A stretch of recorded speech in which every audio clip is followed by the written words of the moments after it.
Hi, my name is Carl and I'm product manager and developer for mountain bike tires at Schwalbe, and we are here in Finale Ligure in Italy for a second World Cup test camp of the year. Our main goal here is to find a perfect tire combination, tire pressure, whatever it is, you name it, for all of our athletes.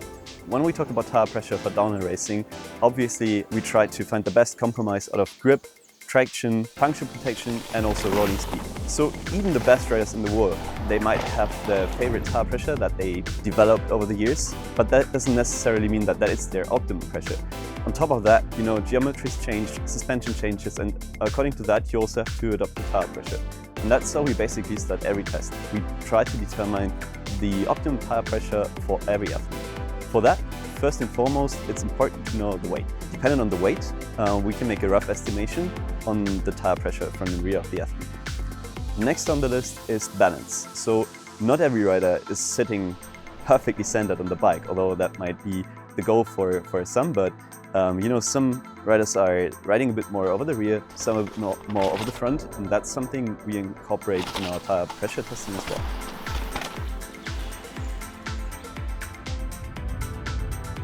I'd like my bike to be pretty balanced, probably a bit more pressure in the rear. When I'm home on my local tracks, I tend to run the pressure a little bit softer because I know where I'm going. I'm always on the correct line. Maybe when I go abroad and it's a bit rougher and drier, I seem to up the pressures a little bit, but normally have slightly more in the rear tyre than the front.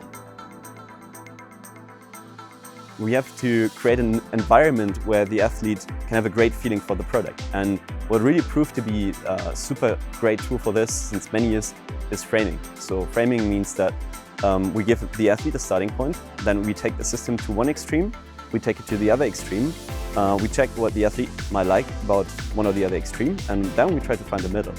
And with framing, you also need to go back-to-back test. So when we test, we only make one change at once. Because if you make many changes at the same time, then the rider will not be able to really figure out what's going on. So one change at a time, back to back, and go to the extreme and then to the other extreme. I feel like tyre pressure is one of the most important setups we could have. It's our only contact point with the ground and the bike. So we need this to be perfect so we don't get too much feedback if the tyre's too hard, and we don't get too much movement and too much squirreliness with the bike if the tyres are too soft. So it's super important. Just like we do it with our athletes, you can make use of the framing method, back-to-back testing method yourself. With air pressure, it's so easy. Just bring a pressure gauge to the mountain and a small pump, and then you go from there. Start with a higher pressure, lower it down, go back again, and try to feel how it alters your riding. Then the next big performance trick that everyone can do is really check your tire pressure regularly. Don't set it once and forget it. That's not, unfortunately, not how tire pressure works. If you want to be really, really precise with it, check it before every ride. Just, bring a small pressure gauge, put it on your whatever, a place where you always have access to it, and that will surely boost your riding a lot. To determine the starting point for your tire pressure, a really good tool can be our pressure prof. You can check it out on our website. It's called Schwalbe Pressure Prof, and it will help you to find a good starting point for your weight, position, riding style, like even the conditions you're on. And it's, as I said, it's a great tool to start to understand tire pressure. This being said, you should still make use of all the techniques we explained earlier. If you have your starting point, go from there. Increase the pressure by 0.2, decrease it again, and get a feeling of what is working for you.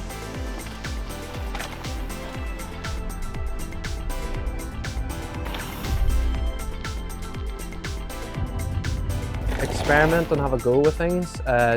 Try your tyre pressures a lot lower than you're normally used to and a lot higher, and try to find a good balance. Don't be afraid to just try certain things, and don't just always go with what the person next to you is running, because it's very unique and different to every rider. Try to find the ideal pressure for you. Get there.